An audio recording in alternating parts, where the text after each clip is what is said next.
Hello everyone, I hope आप सभी अच्छे से होंगे एंड आई होप कि आप सबको मेरे वीडियो से हेल्प हो रही होगी। वंस अगेन प्लीज़, अगर आपको मेरी चैनल से जो है हेल्प हो रही है तो आप मेरे चैनल को लाइक शेयर एंड सब्सक्राइब करें और कमेंट करें इन a positive way.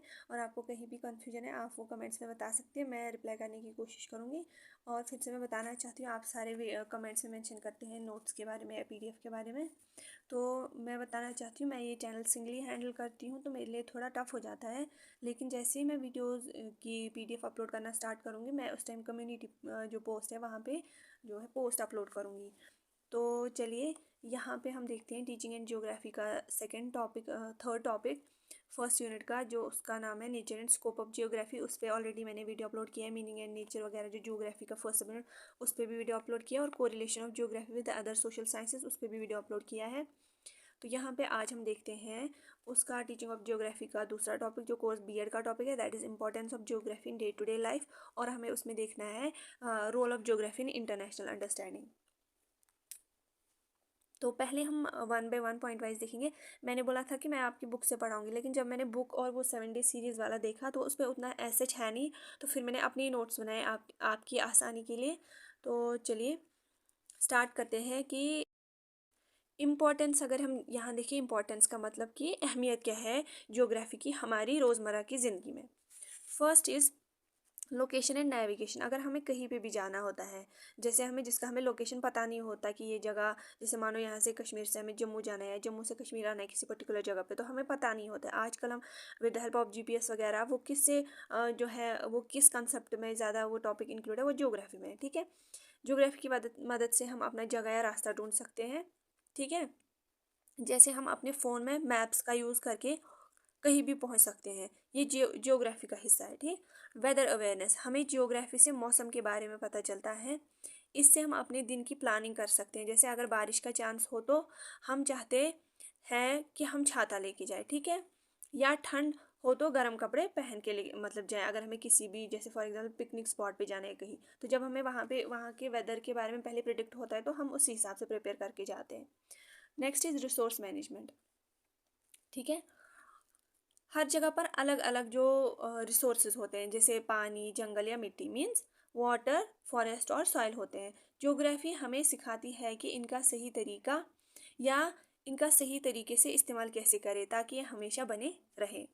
Next is agriculture या खेती, जिसको हम बोलते हैं। किस एरिया में किस फसल का उगना बेहतर होगा, ये ज्योग्राफी से ही पता चलता है। इसके बिना हमारे पास सही और पूरा मात्रा में जो अनाज नहीं होता है। अगर ये एग्रीकल्चर में हम एग्रीकल्चर के फील्ड के बारे में हम ज्योग्राफी में नहीं पढ़ते तो हमें पता नहीं चलता। ठीक है, हम करते हैं लेकिन उतना प्रोडक्टिविटी नहीं होती। Understanding natural disasters. ठीक है, नेचुरल डिजास्टर्स में क्या आते हैं, जैसे फ्लड्स आते हैं या भूकंप वगैरह जो है, अर्थक्वेक्स आते हैं, वो सारे किस में आते हैं, नेचुरल डिजास्टर में।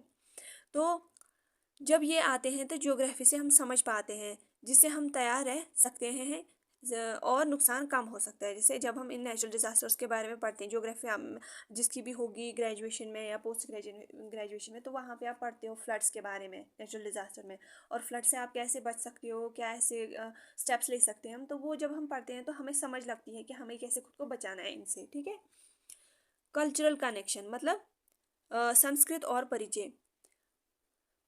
हर जगह का अपना अपना कल्चर और रीति रिवाज होता है, रहन सहन होता है। ज्योग्राफी के जरिए हमें अलग अलग संस्कृतियों के बारे में पता चलता है और हम उनको रेस्पेक्ट और समझ पाते हैं। हम उनकी रेस्पेक्ट करते हैं। अगर हमें पता है इंडिया में अलग अलग कल्चर्स हैं, हम ज्योग्राफी में पढ़ते हैं, तो उन जब हम देखते हैं कि अलग अलग लोगों का अलग अलग रहन सहन है, अगर हम ये नहीं पढ़ते तो हम उनका में भी मजाक उड़ाते हैं, लेकिन जब हम पढ़ते हैं तो हमारे अंदर वो अंडरस्टैंडिंग कैपेबिलिटी आती है। ठीक, तो ये था रोल ऑफ ज्योग्राफी जो हमारी डे टू डे लाइफ में है। अब हम देखते हैं इंटरनेशनल अंडरस्टैंडिंग में ज्योग्राफी का क्या रोल है। पहले अगर हम देखें इंटरनेशनल अंडरस्टैंडिंग क्या होता है, इसका मतलब है कि अलग अलग देशों के लोग जो है उनके बीच में एक दूसरे की सोच, संस्कृति और रीति रिवाज को समझना और सम्मान देना। मतलब कि इंटरनेशनल अंडरस्टैंडिंग से लोग एक दूसरे के नेशन के कल्चर या उनके थिंकिंग को रिस्पेक्ट करते हैं। इसका क्या मकसद होता है कि देश और लोग आपस में मिलकर शांति और स्नेह के साथ जीवन बिताए और किसी भी तरीके के भेदभाव या जो भी वॉर वगैरह है उससे दूर रहे। पूरे वर्ल्ड को एक यूनिट बनाना, एक नेशन के सिटीजन को पूरे वर्ल्ड का सिटीजन बनाना, ठीक है, एक दूसरे के साथ जुड़कर रहना, वो है इंटरनेशनल अंडरस्टैंडिंग का मतलब ठीक है, कंसेप्ट। अगर हम देखें फर्स्ट पॉइंट जो आप यहाँ पे लिख सकते हो, अंडरस्टैंडिंग कंट्रीज एनवायरनमेंट। जियोग्राफी हमें अलग अलग देशों या अलग अलग नेशंस का माहौल और वहाँ के कल्चर के बारे में जानकारी देता है। जैसे किसी देश का मौसम और संस्कृत या कल्चर वगैरह जो है कैसे अलग होते हैं, इससे हम समझ पाते हैं, ठीक है, इससे हम समझ पाते हैं और वहाँ के लोगों की सोच और कल्चर का सम्मान करते हैं या रिस्पेक्ट करते हैं। जब हम उनके रहन सहन को समझते हैं तो हम उनकी रिस्पेक्ट करते हैं। क्राइसिस एंड सपोर्ट, संकट और समर्थन, या कहीं पे कोई भी प्रॉब्लम वगैरह उठती है तो ज्योग्राफी का रोल क्या है उस पर।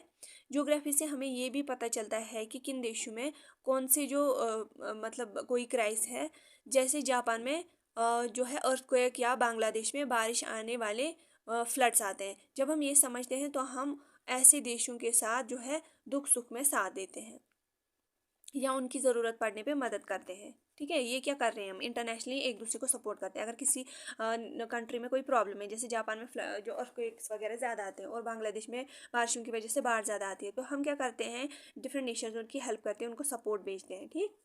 तो इससे क्या होता है, एक पॉजिटिव रिलेशनशिप डेवलप होती है। इकोनॉमिक एंड ट्रेड रिलेशन, हर देश में कुछ ना कुछ खास जो है संसाधन होते हैं, जैसे कहीं ऑयल और कहीं मेटल्स पाए जाते हैं। ज्योग्राफी की मदद से हम इन चीज़ों का पता करते हैं और ट्रेड करते हैं, जिससे देश आपस में मिलकर जो है वो आपस में डेवलप करते हैं। एक जैसे किसी कंट्री में ऑयल ज़्यादा प्रोड्यूस होता है और किसी कंट्री में नहीं होता है, उसके बदले किसी कंट्री में कोई मिनरल है, ठीक है, कोई मतलब कोल वगैरह है, तो वो आपस में ट्रेड करते हैं और उससे पॉजिटिव रिलेशनशिप डेवलप होती है। वो आपस में इकोनॉमिकली डेवलप होते हैं और लड़ाई झगड़ा भी नहीं करते हैं या वॉर्स भी नहीं करते हैं। रिस्पेक्टिंग फिजिकल बाउंड्रीज, ज्योग्राफी से हमें अलग अलग देशों की जो बॉर्डर्स और वहाँ के नियम पता चलते हैं। ये हमें एक दूसरे की सीमाओं और समान करने और शांति बनाए रखने में मदद करता है। हमें पता चलता है, जब हम ज्योग्राफी में मैप वगैरह पढ़ते हैं, हमें पता चलता है इस एरिया तक बांग्लादेश है, इस एरिया तक पाकिस्तान है, तो हम क्या करते हैं, हम उस बाउंड्री को क्रॉस नहीं करते। उससे हमें पता चलता है कि हाँ, ये एरिया इनका है तो हमें इनमें इन्वेड नहीं करना है। तो इससे क्या होता है, रिस्पेक्ट होती है फिजिकल बाउंड्रीज की। Becoming a global voice, global issues जैसे क्लाइमेट चेंज, पोल्यूशन और डिफरेंट प्रॉब्लम्स जब हमें पता चलती है with the help of geography, तो हम ग्लोबली आवाज़ उठाते हैं कि अगर फॉर एग्जांपल क्लाइमेट चेंज हो रहा है तो हम बोल रहे हैं कि इससे बहुत ज़्यादा नेगेटिव इम्पैक्ट्स पड़ेंगे, तो हम आवाज़ उठाते हैं और डिफरेंट नेशंस को बोलते हैं। जो भी अगर एनवायरमेंटलिस्ट कोई है या ज्योग्राफी में जिसने पढ़ा है, तो वो आवाज़ उठाता है कि हमें पेड़ नहीं काटने हैं, हमें ज़्यादा एक्सप्लॉइट नहीं करना है सॉइल को या अर्थ को। तो जब हम आवाज़ उठाते हैं तो लोग समझते हैं, वो रेस्पेक्ट करते हैं एक इंसान की आवाज़ को, तो फिर वो कॉम्बैट करने के लिए वो प्रोसीजर्स फॉलो भी करते हैं, ठीक। तो इससे क्या होता है, एक पॉजिटिव रिलेशनशिप डेवलप होती है और इंटरनेशनली सारे नेशंस जो है वो आगे आते हैं और हेल्प करते हैं, ताकि क्योंकि हमें पता है क्लाइमेट चेंज का असर सब पे पड़ेगा, एक पे नहीं पड़ेगा, तो as a unit different nations मिलके जो है डिफरेंट पॉजिटिव स्टेप्स लेते हैं। तो इससे हमने देखा कि ज्योग्राफी कैसे एक इंटरनेशनल पॉजिटिव बॉन्ड डेवलप करने में मदद करता है या इंटरनेशनल अंडरस्टैंडिंग में मदद करता है। तो ये था आज का टॉपिक, जो कि मैंने बहुत शॉर्ट रखा, लेकिन आप जब ये पॉइंट्स याद रखोगे तो आपको वहाँ पे खुद लिखना आएगा। तो चलिए, ये था आज का टॉपिक। आपको अगर मेरे वीडियोस हेल्पफुल लगते हैं तो प्लीज़ मेरे लिए दुआ किया करें और मेरी चैनल एजुकेशन एम्पावरमेंट को लाइक, शेयर एंड सब्सक्राइब करें और कमेंट्स करें पॉजिटिव वे में। Thank you so much for watching my videos and all the best for your exam.